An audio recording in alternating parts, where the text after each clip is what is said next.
Did you know that you can make another source of passive income backed by real estate without all the hassle of owning rental properties? I just interviewed Dalia, CEO of Streetwise Mortgages, where she shares how she left her 9 to 5 job, prepared for herself to leave that steady paycheck, and she collected more than $75,000 of immediate passive income backed by real estate using the equity in her own home and feeling secure starting her own business and raising 2 kids. So in today's video, we're going to learn how to profit like a bank and make passive income backed by real estate. We're also going to touch on the tax implications of using this strategy, which you definitely want to watch till the end of this video and possibly collect it tax-free. So let's segue into the interview. You have this great inspirational story where you quit your 9 to 5 job, that steady paycheck, without having a huge inheritance, a big drop of money, and started your own brokerage firm. So I want to talk about, how did you prepare yourself for that? Yes, I had the steady paycheck and it was a scary transition. I thought of ways of how I can generate income while I built the business. And one of the things that I've done back then was to invest in direct private lending. So what I did is I went and set up a secured line of credit on the primary residence. That gave me, a chunk of investable capital. It was a line of credit for about 500,000.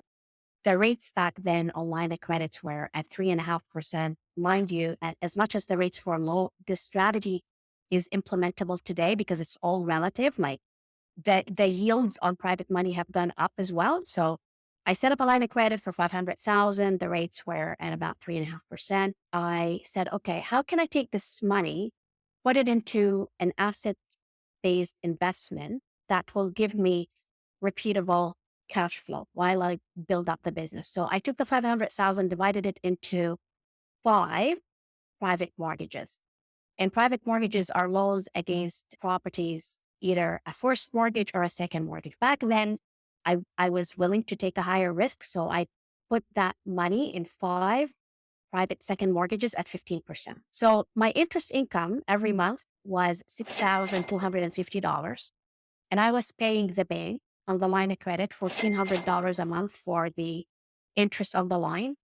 So my monthly before tax return every month was $4,792 to be exact. And that, carried me through while I was building the business. Wow. Okay. I'm going to break it down. I'm going to unpack it. So basically, you took the equity in your home, which is like a bunch of money that's sitting in your home, you to loan out that money, and you did a lot of legal paperwork where they promised to pay you monthly installments for loaning that money out, right, against your own home. And what I'm hearing, and I know you didn't say it, but I know that if you lend out your own equity out, you can write off that interest, Yes. right? So Yes. it's like a super smart win-win situation, even though it's a 3.5% loan.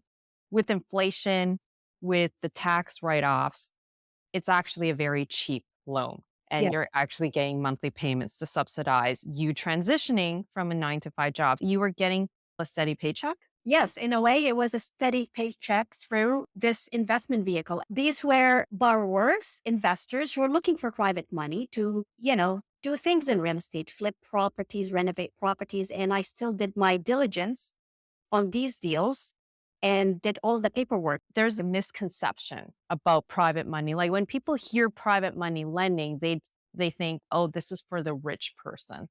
This is for someone with an inheritance. This is someone with a company. What I'm hearing from you, you literally just use the equity that you built up in your home to do this. With the clients that you're dealing with, is that usually the case, or is it a bunch of rich people who do this? You don't need to be rich. And there is a combination of capital that you can use to participate in what I call direct private loan. So you're really being the bank, right? Lending like a bank on a property. So I used a line of credit back then because back then I didn't have a large chunk of savings. I had 2 young kids. I didn't have a chunk of savings. I had equity. So I used the equity, but you can use equity. So you're borrowing money to lend money.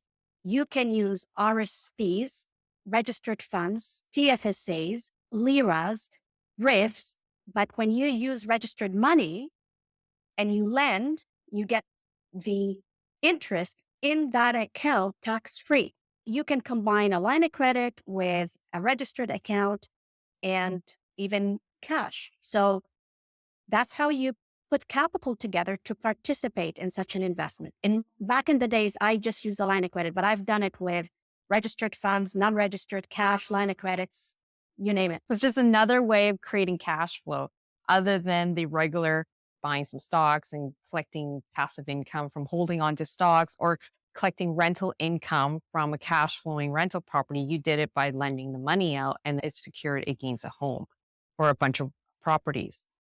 So in this case, who would you say this is not for? What's your take on this? If you're going to lend private money for the first time, and we do have investors who are lending with us for the first time, you want to make sure that you're leaning on an expert to help you understand what you're stepping into. What are the risks?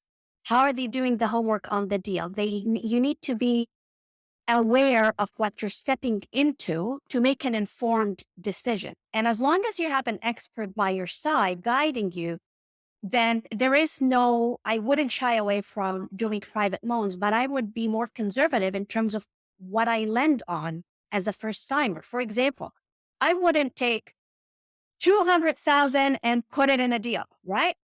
I would test the water first. And I wouldn't go into mortgages that are second mortgages, right? Definitely no third mortgages and fourth mortgages. And anybody that talks third and fourth mortgages, that is something that is extremely risky in my view. So you're starting out, start with a little bit, take a first position, lean on an expert in terms of what they do. And they need to show you. You need to see an appraisal, third party. You need to see documents. You need to understand the risk.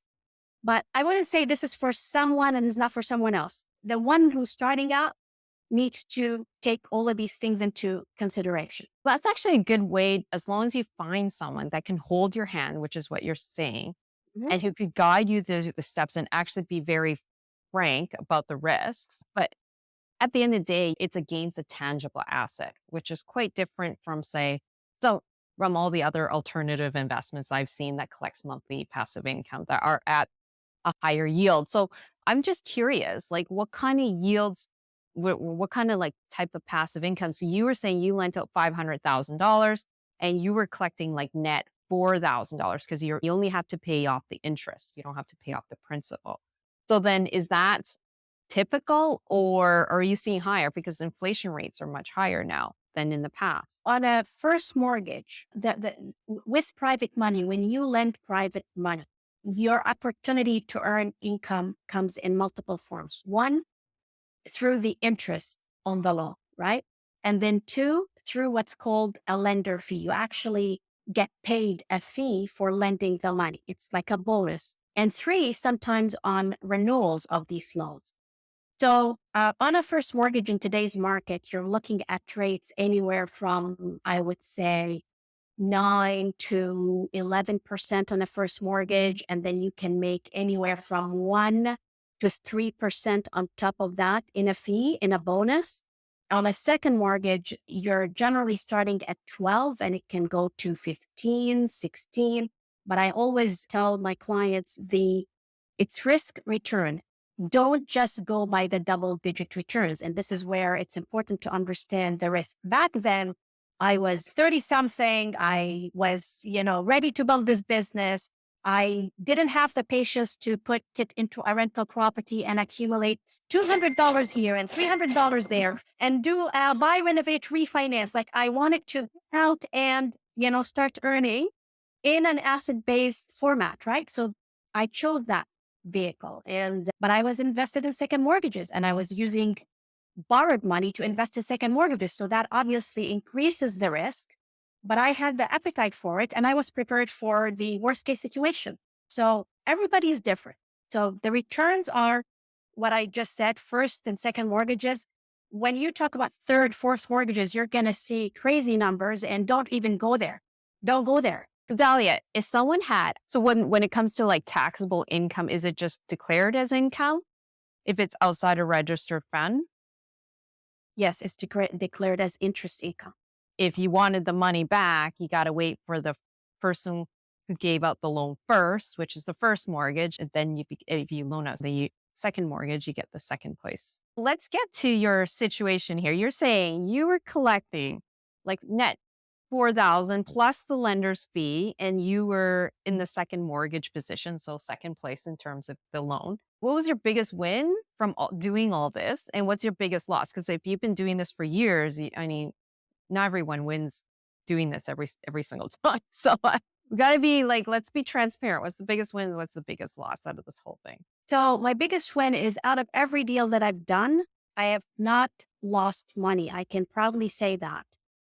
It doesn't mean that none of the deals went south. Some of the deals went south, but I was able to recoup my capital and also earn even a little bit more through the process of collection. So I have not lost money, not because private lending is amazing. It's because of risk management. And I look at everything from the property, the borrower, the the purpose of the loan, exit strategy. When you lend money privately, you want somebody to validate how are you going to get this money back. Someone saying, "Oh, I'll pay you when I sell the property." That doesn't mean much. So my biggest win is I've earned excellent return through private lending and I have not lost a dollar. My learnings were through some of the deals that I did not get paid my money back in time. And these were due to circumstances out of my control. To give you an example, there were, a client, he was a client who ran into an unfortunate circumstance where he got laid off and his wife got laid off. What are the chances, right? And they needed an extension to be able to get back on their feet, get a job, and be able to refinance the property. So as a lender, things happen, right? So I had the choice to say, oh, you know what? I want my money back. And now this is going to become a power of sale. And, I'm sorry that you ran into the situation and bye, I'm taking over the property. Actually, some lenders sadly operate that way. But there is a human on the other side of the equation. And we worked with the clients. And yeah, it meant that we kept our money in the deal longer than what we wanted. And we had to restructure our payments, but we worked with them and everybody won at the end. So that was a lesson. Yes, you can make money, you can earn a return, you're going to do your homework, but sometimes things happen. And the more you deal with a situation with an open mind versus just like it's all about the money, you'll end up in a better position, in my view. This is a good segue to say, with that situation, you've been very fortunate with your risk management plans in place and able to recoup the cost. But when you mean recoup the cost, have you ever had to deal with a sale of a property? You've given a loan to someone who's using it to renovate another property. Yeah, it was in Kitchener-Waterloo, and there were two brothers on the deal, and the two brothers got into a fight, family fight. Again, who I cannot assess the risk of, two people fighting, right? And then they got so angry and upset about money, and just things fell apart, and that property had to go on the market. But in my contract, I did have clauses that say, if first of all, I made sure I'm not lending so thin on the property was in good location. And in my contract, I had a clause that said that if the property was to go on a power sale, there will be penalties. So there was enough equity in the property to cover these penalties. And this is how we recoup, any non-paid interest or any costs associated with the sale. So it just requires a bit of patience. What are the typical terms for lending money out, and what can you expect to close on these? These are short-term loans. They can range anywhere from 3 months, 6 months, typically 1 year, maybe 2 years on the longer side of things. All of the loans that I've personally done were anywhere from 6 months to 1 year. So Dalia, if someone had $100,000 just lying around What kind of rates are they expecting to get in return? If they have 100,000 in cash and they're lending it in a private mortgage, let's say at 12%, their interest income every month is going to be $1,000. If that 100,000 is registered account, then that $1,000 goes to the registered account. Right. So you can use your tax-free savings account. You could use your RSP or RIFs. So when it comes to taxable income, is it just declared as income if it's outside a registered fund? Yes, it's declared as interest income. Here that you have a line of business that helps people go through this entire process. What are the 5 biggest common mistakes that people do that you help your clients avoid? So for all of our lenders, we help them gauge the risk, assess the risk, and understand the risk. So we have a methodology called the Streetwise Lend Right, and we look at 14 criteria when it comes to lending private money. In big categories, they are related to the property, they're related to the borrower, they're related to the exit strategy, and then the use of money. So we assess the deals based on these filters and we show our lenders what that looks like so they understand the risk, and then we help them price the deals. And also where we help the lenders is with payments, right? One of the cumbersome things when it comes to lending money privately is the fact that you have to collect sometimes post-dated checks, get e-transfers. If someone is delayed with their payment, now you're having, you gotta call the broker or chase them to get the payment fixed. So we have a third-party administrator that manages the payments on behalf of our lenders. They take the money from the borrower's account, they put it in the lender's account.